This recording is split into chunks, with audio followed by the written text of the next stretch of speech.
হইল গঙ্গা দিবার কথা।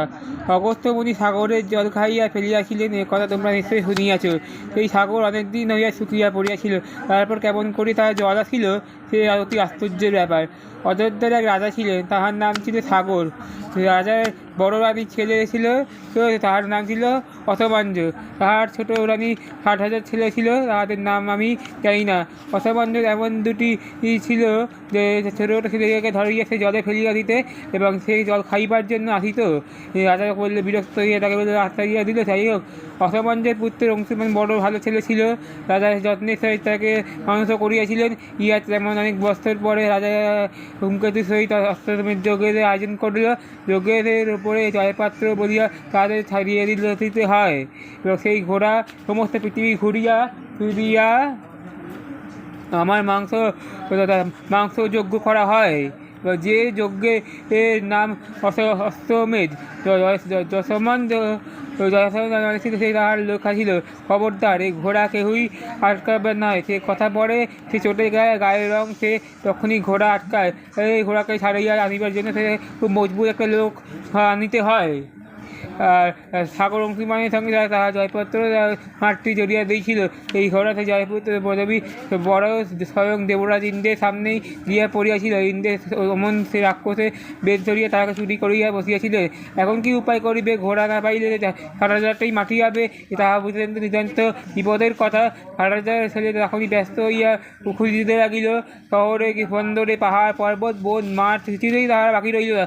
তাদের ঘোড়া দেখা এবারে 60,000 ভাই 60,000 কষ্ট হইলে মাটি থেকে খুঁড়িয়া আরম্ভ করিল তাহাদের ঘোড়া এবং তাহাকে আসিয়া বলিল, বাবু তোমার ঘোড়া কী হয়েছে, এখন কি করি? তারা বলে, আবার খুঁজিয়ে দেখো, ঘোড়া নিলে অসুবিধে হবে। এই এখন কী করবে? তাহার আবার পাপ মাটি খুঁড়িতে গিয়ে লাগিল। ঘুরিতে পূর্ব দিকে গিয়া দেখল তাহার পর্বতের মধ্যে বিশাল একটা পৃথিবীটাকে মাথায় করিয়া তুলে ধরে গেছে। সেই হাতির নাম বিভাগ। এই ঘাট ভাঙিবে তখনই তার ভূমিকম্প হয়।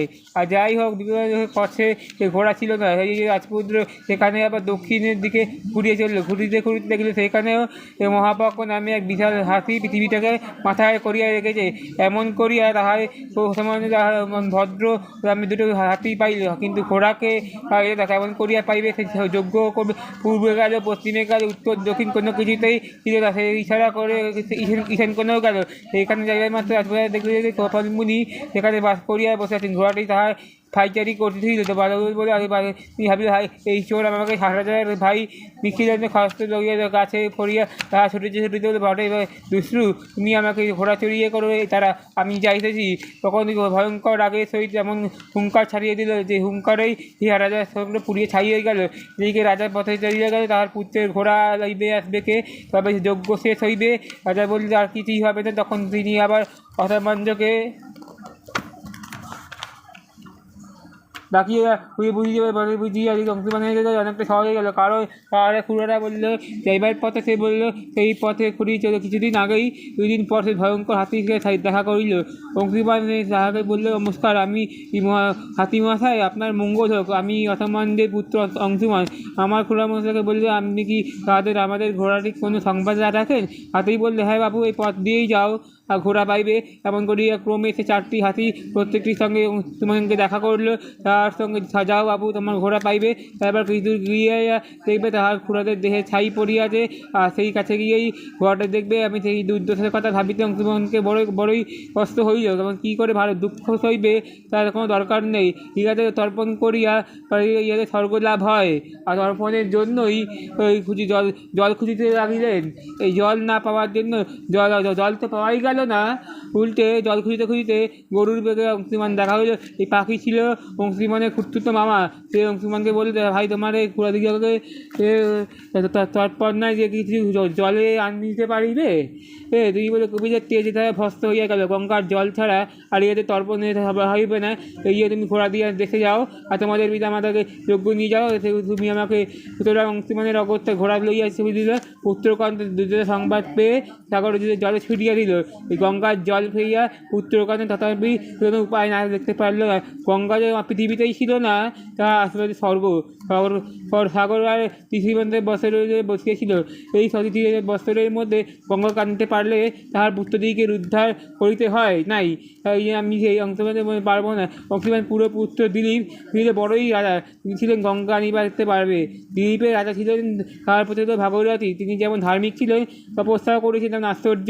তার চারিদিকে আগুন জ্বালিয়া মাঝখানে বসিয়া তুলিয়া তপস্যা করিলেন 1000 বছরের মধ্যে যে নাম করিয়া। এই সময়ের মধ্যে শুধু একদিনে বেশি খনন করেন। রাজার পুত্র এমনভাবে চলিয়া গেল। তাহার পর সেই বলল, আজকে আমি দেবতাদের সঙ্গে তুমি আসো ভাগীরথী, আমি চলিয়া গেলে তোমার তপস্যা করিয়া বড় সন্তুষ্ট হইয়া তুমি কী চাও? তো ভাগীরথী বলে, আমি তোমাকে প্রদান করি হাত জোর করে বলি, প্রভু আপনি যদি সুস্থ হয়ে থাকেন তাহলে দয়া করি আমাকে গঙ্গা নিবার উপায় বলিয়া দিন। ব্রাহ্মণ বলে, আচ্ছা বাবু, আমি যাইবো। আর এই আমাদের সঙ্গে এই দেখতে পাচ্ছ ইনি হলেন গঙ্গা, হিমালয়ের জ্যেষ্ঠ কন্যা। ইনি তোমাদের কিছু করিতে পারবে। পৃথিবীতে যাইবেন, কথা হবে, যদি স্বর্গ হইতে পৃথিবীতে লাফানো পড়েন তাহলে পৃথিবীতে আর কিছুই সাহায্য করে সামলাবে না। সেই ভয়ঙ্কর চোট খাইয়া একজনকে সইতে পারলেন না, আর ছিলেন শিব। সুতরাং আমি শিবকে সেই কিছু ফেলিয়ে দিলাম, আর তুমি তো গঙ্গা পৃথিবীতে নামিয়ে দিতে পারবে। আর ভাগীরথী বললে, আমি তোমার পায়ের ধুলো বুড়ো আঙুলি করিয়া দাঁড়াও। এক বস্ত্র ধরিয়া ক্রমাগত শিবের সাপ করিতে লাগিলেন। সেই সাপ নিয়ে আমি মহাদেব না আসিতে পারলেন না। আসিয়া তিনি মাথায় পাতিয়া, এখন গঙ্গা নামিতেই হয়। আর এদিকে গঙ্গা তোমাকে দাঁড়াও, এই বুড়ো তুমি আমাকে স্বর্গে লইতে যাবে। কথাতে গঙ্গা ঠেরি পাই খেয়াল করিলে গঙ্গার কোনো দোষ ছিল। সেই বুড়ো কতখানি তাহারে কিছু নাকাল করে। এই শিবকে তুমি আমাকে বিশাল হয়ে গেছে, তুমি গাল চুল এমন গঙ্গা দেবী মা আজকে ফুকির মতো ঘুরে বেড়াচ্ছে।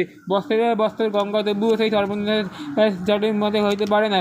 তাহলে যদি তুমি আমাকে প্রাণপণ তপস্যা আরম্ভ করো, আর তুমি আর কতদিন গঙ্গাকে থাকিতে হবে কে জানে।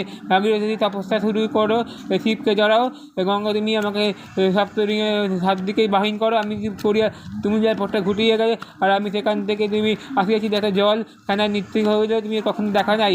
এখন ডাকো কেহ নেই, মাছ কুমির কচ্ছপ শুশুক আর পৃথিবীতে ছাড়াই গেছে। গঙ্গা ধারায় গঙ্গা সাত দিকে চললো, আর তাই ভাগীরথী রথের দিকেই কিন্নর হইয়া বললো, গঙ্গার জলে যাও। সেই কারণে তুমি জম্মুদিকে আশ্রয় করো। আর উনি মুনি হয়েছে, এমন সময় গঙ্গার জল শোষ করে শব্দ আসিয়া আয়োজন করে দিল। উনি তাহাকে আপনার ব্যবস্থা করে বলে, তুমি তার থেকে রাখিয়া সেই জল সমস্ত খাইয়া ফেলিলেন। খাইবার সময় সকলকে অবাক করিয়া বলে, সেই আশ্চর্য ব্যাপার তামাশা দেখিলেন। এবার কী করিবে সময় পাই না, আমি সকল জল খাইয়া ফেলিতে। পরে আর তাহাকে অনেক মিনতি করলেও, ঠাকুর দয়া করিয়া গঙ্গাকে ফিরিয়া দিন, এখানে ইনি হলো আপনার মেয়ে। এ কথা যদি সন্তুষ্ট হয়ে গেলে তুমি আমাকে গঙ্গাকে বাহির করিয়া, গঙ্গার নাম হলো যমুনা, অর্থাৎ যমুনার মেয়ে। ইহার পর গঙ্গার কোনো বিপদ ঘটে নাই। তিনি ভাগীরথী পৃথিবীর পাতালে গিয়া বসিয়া সারা যায় পুত্র ছাই করিয়া দিলেন। আর তাহাই সকলে দেবতাদের রূপে গুণে স্বর্গে চলিয়া গেলেন। সেই অগস্ত্য মুনি জল খাইয়া আছে বলে, তুমি তাহার পরে এতদিন শুকিয়া পড়িয়েছ, এতদিন পর গঙ্গার জলে খাও। আবার ভরিয়াই দিল।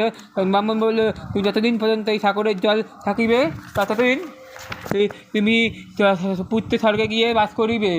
আর তুমি গঙ্গা তোমার জন্য কন্যা হইবে, সুতরাং লোকে তোমাকে ভাগীরথী বলিয়াই ডাকিবে।